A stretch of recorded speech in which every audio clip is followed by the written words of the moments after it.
পূর্বভারতের যে ঘটনাটা দুদিন আগে ঘটেছে আমরা সবাই দেখেছি। এটা আমরা কেউ এক্সপেক্ট করি।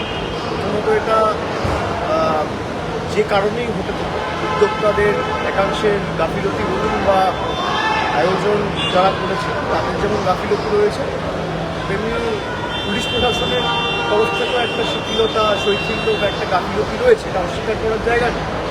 এবং সেই কারণেই ইতিমধ্যেই তদন্ত কমিশন বসিয়ে ইনকোয়ারি শুরু হয়েছে এবং রাজ্য পুলিশের ডিজি সহ বিধাননগর পুলিশ কমিশনারেটের সিপি সহ যুব ভারতীর সিইও এবং তার সাথে গতকাল আমরা দেখেছি যে ক্রীড়ামন্ত্রী অরূপ বিশ্বাসের পদত্যাগপত্র মমতা বন্দ্যোপাধ্যায় গ্রহণ করেছে এবং ঘটনাটা ঘটার 1 ঘন্টার মধ্যে রাজ্যের মাননীয় মুখ্যমন্ত্রী তিনি প্রকাশ্যে তার সোশ্যাল মিডিয়া হ্যান্ডেল থেকে পোস্ট করে পুরো ঘটনাটার জন্য ক্ষমা চেয়েছে।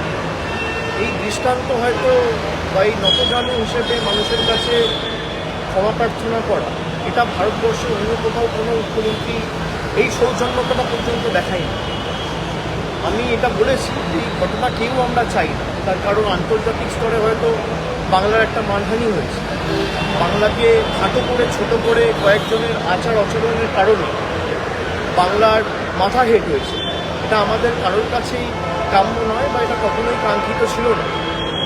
কিন্তু একটা ঘটনা ঘটে যাওয়ার পর সে রাজ্য সরকার কি করছে বা প্রশাসন কি করছে সেটাও আমাদের সকলের নজর রাখা উচিত।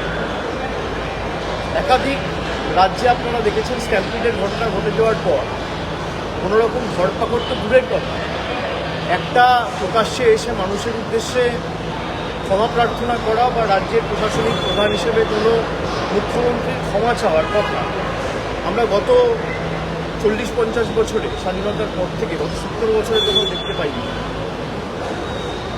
রেলের একের পর এক দুর্ঘটনা ঘটেছে, শয়ে শয়ে লোক মারা যাচ্ছে, রেলমন্ত্রীর কোথাও কোনো ক্ষমা প্রার্থনা করা আমরা কোথাও দেখতে পাই। কিন্তু মুখ্যমন্ত্রী যেভাবে মানুষের কাছে তিনি, তার কোনো অহংকার নেই, তার কোনো উদ্ধত্ত দম্ভ নেই বিজেপির নেতা মন্ত্রীদের মতো। তিনি বারবার এটা বলেছেন যে আমাদের মাথা নত করতে হলে আমরা মানুষের সামনে করব।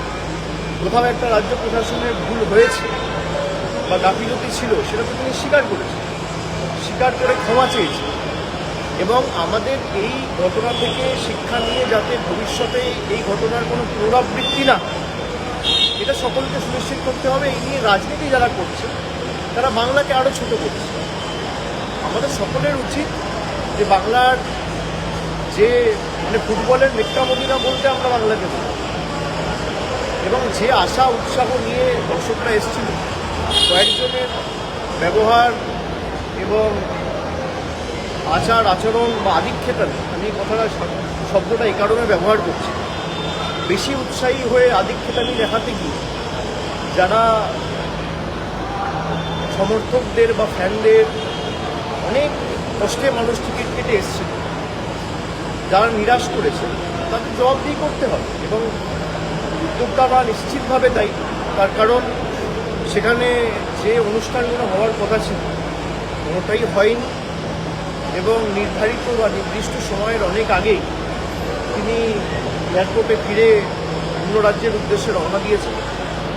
তা নিশ্চিতভাবে যারা পুজোয় নতুন জামাকাপড় না কিনে মাসের পর মাস টাকা জমিয়ে কেউ 10,000, কেউ 8,000, কেউ 12,000, কেউ 15,000 টাকার টিকিট দিয়ে এক ঝলক মেসিকে দেখবে বলে এসেছিল, তাদের হতাশ হওয়ার কারণ রয়েছে এবং এটা যথার্থ। কিন্তু এটা নিয়ে যেন রাজনীতি না হয়।